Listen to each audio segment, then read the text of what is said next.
പ്രണയവിവാഹമായിരുന്നോ? രണ്ട് വീട്ടുകാരോട് ചേർന്ന് ആലോചിച്ച് ഇങ്ങനെ എന്തുകൊണ്ടാണ് ഇങ്ങനെ ഒരാളെ തിരഞ്ഞെടുത്തതെന്ന് ചോദിച്ചാൽ ആള് മറ്റുള്ളവരോട് പെരുമാറുന്ന ഒരു രീതി, അതിപ്പോൾ എല്ലാവരോടും ഒരേ രീതിയിൽ പെരുമാറാൻ കഴിയുന്നു. സഹജീവികളോടുള്ള സ്നേഹം, പെങ്ങന്മാരോടുള്ള സ്നേഹം, കൂട്ടുകാരോടുള്ള സ്നേഹം, ഓരോ പെരുമാറ്റവും. അപ്പോൾ പലർക്കും അറിയാമായിരിക്കും ദീപ്തി ടീച്ചറുടെ രണ്ടാമത്തെ വിവാഹമാണിത്. അപ്പോൾ ആദ്യത്തെ വിവാഹം അത് ഭർത്താവ് വന്നിട്ട് ഒരു മദ്യപാനിയായിരുന്നു.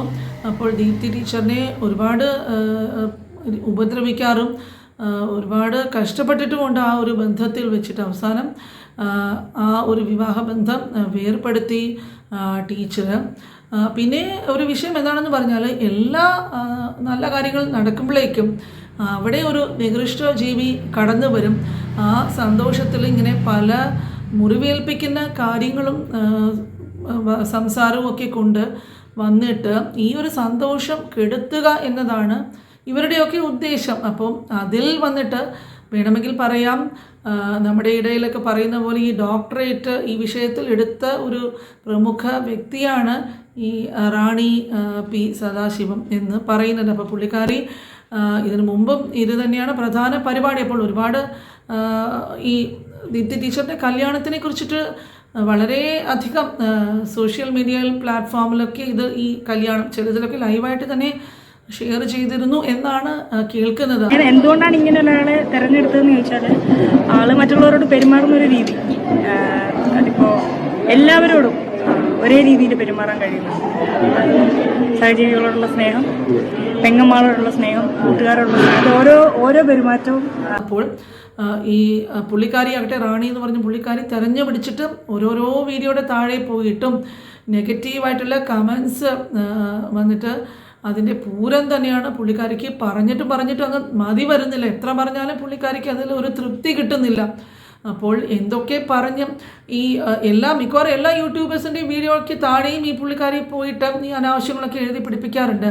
അപ്പം അതിൽ ഈ പുള്ളിക്കാരിക്ക് ഏറ്റവും ഇഷ്ടപ്പെട്ട ഒരു വ്യക്തിയാണ് നമ്മുടെ ദീപ്തി ടീച്ചറും. അപ്പോൾ ടീച്ചറുടെ വീഡിയോയ്ക്ക് താഴെ പുള്ളിക്കാരി എവിടെ പോയാലും വിടാറില്ല.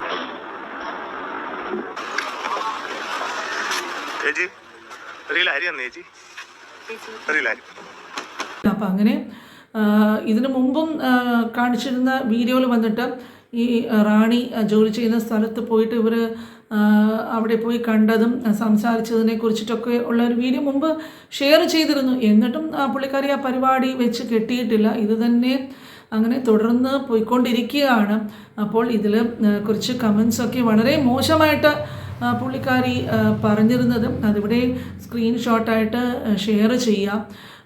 അതായത് ഈ ദീപ്തി ടീച്ചറുടെ ഡിവേഴ്സ് കഴിഞ്ഞതിന് ശേഷം ഈ ആദിവാസികളുടെ ക്ഷേമ പ്രവർത്തനങ്ങളും ഒക്കെ ആയിട്ട് ടീച്ചർ മുമ്പോട്ട് ജീവിതം നയിച്ചുകൊണ്ടിരിക്കുന്ന കാലത്താണ് വയനാട്ടിൽ വെച്ചിപ്പോൾ വയനാട്ടിലുള്ള ഈ കുഞ്ഞാവ എന്ന് പറഞ്ഞൊരു വ്യക്തിയുമായിട്ട് പരിചയത്തിലായതും അത് കഴിഞ്ഞിട്ട് ഇവരുടെ എൻഗേജ്മെൻ്റ് ഒക്കെ നടന്നിരുന്നു.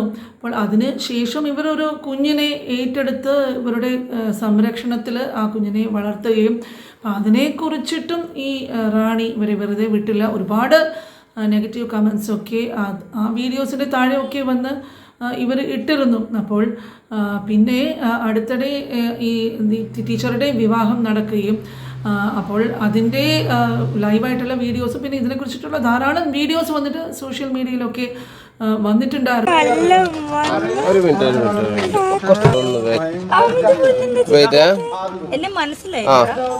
ഒരു ഉമ്മ കൊടുത്ത വാവക്ക് ഒരു ഉമ്മ കൊടുത്തേ, ഉമ്മ കൊടുത്തേ വാവക്ക് ഉമ്മ കൊടുത്തേ. മൊബൈൽ എന്റെ ആണ്, മൊബൈൽ എന്റെ ഇപ്പൊ തന്നെ വരാൻ മതി. അപ്പൊ ശരി, ആറാകുന്നു. വിട്ടോ രാഘുകാലം കഴിയാറായി.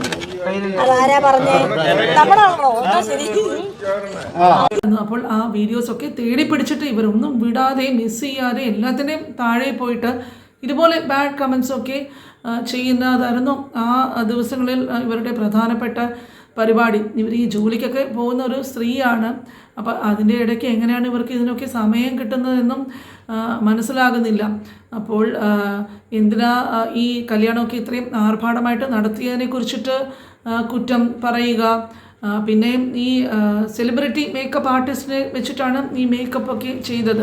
അപ്പോൾ അത് കുറ്റം. ആർഭാടമായിട്ട് കല്യാണം നടത്തിയതും കുറ്റം. അപ്പോൾ തന്നെക്കാളും പ്രായം കുറഞ്ഞ ഒരാളെ കല്യാണം കഴിച്ചു എന്ന് പറഞ്ഞ അതിനും കുറ്റം. അപ്പോൾ ആകെ മൊത്തം ഒരു കുറ്റങ്ങളുടെ ഒരു നീണ്ട പട്ടിക തന്നെയാണ്. അപ്പോൾ ഇവർക്ക് പ്രധാനപ്പെട്ട ജോലി ഇത് തന്നെയാണ്.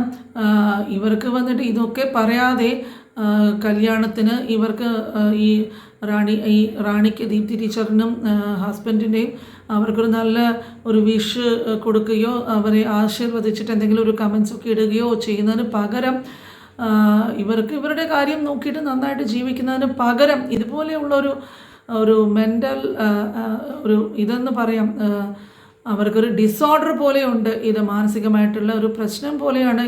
കാരണം എന്തെങ്കിലും അവർക്ക് ജീവിതത്തിലുണ്ടായ ഒരു പ്രശ്നങ്ങളോ ഇല്ലെങ്കിൽ വളരെയധികം എന്തെങ്കിലും ട്രോമ അവർക്ക് നേരിടേണ്ടി വന്നിട്ടുണ്ടോ എന്താണെന്ന് അറിയില്ല. ഇത് ചെയ്താലേ അവർക്ക് ഒരു സാറ്റിസ്ഫാക്ഷൻ, ഒരു സംതൃപ്തി ജീവിതത്തിൽ നിന്നും കിട്ടുകയുള്ളൂ. ഒരു സന്തോഷം കിട്ടണമെങ്കിൽ ഇങ്ങനത്തെ ഒരു സാഡിസ്റ്റിക് മെൻറ്റാലിറ്റി അവർ കാണിക്കുന്നത് വളരെ സാധാരണമായിട്ടാണ് അവർ ഈ കമൻസൊക്കെ വന്ന് ഇടുന്നത്. അപ്പോൾ അതൊക്കെ ചോദിക്കുന്നവരുടെ അടുത്ത് ഇവർ ചെയ്യുന്നതിൽ എന്താണ് തെറ്റ് എന്ന് ന്യായീകരിക്കാറുമുണ്ട്. മറുഭാഗത്ത് ദീപ്തി ടീച്ചറിനെ കുറിച്ചിട്ട് വളരെ നല്ല അഭിപ്രായമാണ്. വളരെ നല്ല യൂട്യൂബറാണ്. പുള്ളിക്കാരിക്ക് ധാരാളം സപ്പോർട്ടേഴ്സ് ഉണ്ട്. അപ്പോൾ നല്ല നല്ല വീഡിയോസൊക്കെയാണ് പുള്ളിക്കാരി ചെയ്യുന്നത്. അപ്പോഴും അവർക്ക് ഇതുവരെയുള്ള ആ ഒരു വിഷമങ്ങൾ, കാരണം ആദ്യത്തെ വിവാഹം കഴിഞ്ഞിട്ട് അവർ ധാരാളം ദുരിതങ്ങളും കഷ്ടപ്പാടുകളും ഒക്കെ അനുഭവിച്ചതിന് ശേഷം ഇപ്പോഴൊരു നല്ല ജീവിതം കിട്ടി, സന്തോഷമായിട്ട് അവരുടെ ജീവിതം മുമ്പോട്ട് പോകട്ടെ എന്ന് ആശംസിക്കുന്നവരാണ് എല്ലാ ആളുകളും. അതിനിടയ്ക്കാണ് ഇവർ ഈ ഒരു കൃമികടി പോലെ ഇവർക്ക് ഓരോരോ കമൻസും കൊണ്ട് ഇവരിങ്ങനെ ഇതിൻ്റെ പിറകെ നടക്കുന്നത്. അപ്പോൾ ഇവർക്കും പെൺമക്കളുണ്ടെന്നാണ് അറിയുന്നത്. അപ്പോൾ ഇവർ ഈ ഓരോന്ന് ചെയ്യുന്നതിൻ്റെ ആ ഒരു പ്രശ്നം അനുഭവിക്കാൻ പോകുന്നത് ഇവരുടെ കുട്ടികൾ തന്നെയാണ്. ഇവർക്ക് ഇതിനൊക്കെ പോകുന്നതിന് പകരം ഇവരുടെ ജീവിതവും ഇവരുടെ കുട്ടികളുടെ ജീവിതവും ഒക്കെ നന്നായിട്ട് വരാനായിട്ടും അവരുടെ പഠിപ്പിനെക്കുറിച്ചിട്ടും മക്കളുടെ ഭാവിയെക്കുറിച്ചിട്ടും ചിന്തിക്കുന്നതിന് പകരം ഇവർ ഇതിൻ്റെയൊക്കെ പിറകെ എന്തിനാണ് നടക്കുന്നത് എന്ന് പറയുമ്പോഴേക്ക് ഇതൊരു മെൻ്റൽ ഇഷ്യൂ തന്നെയാണ് എന്ന് തോന്നുന്ന രീതിയിലാണ് ഇവരുടെ പെരുമാറ്റവും കാര്യങ്ങളുമൊക്കെ. അപ്പോൾ എന്തു തന്നെ ആയാലും ഇത്രയൊക്കെ അനുഭവിച്ച ദീപ്തി ടീച്ചറിൻ്റെ ജീവിതം, ഇനിയുള്ള ജീവിതമെങ്കിലും സന്തോഷകരമായിട്ടും സമാധാനപരവുമായിട്ട് ഇരിക്കട്ടെ എന്ന് ആശംസിക്കുന്നു. അപ്പോൾ ഈ വീഡിയോ കാണുന്ന ഫ്രണ്ട്സ് സബ്സ്ക്രൈബ് ചെയ്യാത്തവരുണ്ടെങ്കിൽ തീർച്ചയായിട്ടും ചാനൽ സബ്സ്ക്രൈബ് ചെയ്യുക. അതുപോലെ നിങ്ങൾക്ക് ഇതിനെക്കുറിച്ചിട്ടുള്ള അഭിപ്രായങ്ങൾ ഷെയർ ചെയ്യുക കമൻസിൽ. ഇതുപോലെ വേറെ ഒരു മെയിൻ ടോപ്പിക്കുമായിട്ട് വരാം. അതുവരെ എല്ലാവർക്കും താങ്ക്സ് ഫോർ വാച്ചിങ്.